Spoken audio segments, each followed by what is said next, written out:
अस्सलाम वालेकुम। खुदा की जन्नत चाहते हो तो उसके लोगों की ज़िंदगी जहन्नुम बनाना छोड़ दो, उसके बंदों को धोखा देना छोड़ दो।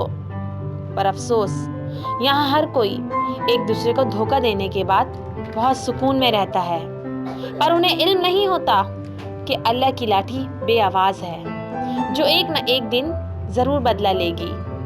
अफसोस होता है ये सोचकर कि हमारे दिल पत्थर की मानिंद हो गए हैं। कोई हमारी आंखों के सामने किसी की जान भी ले ले तो हम खामोश खड़े रहते हैं। खामोश होकर वो सब तमाशा देखते हैं। कोई किसी के हक के लिए आवाज़ नहीं उठाता क्योंकि हमें खौफ होता है कि कोई हमारी ही जान न ले ले। पर उस खुदा का खौफ नहीं होता जो हमें ये सब देखता हुआ देख रहा है।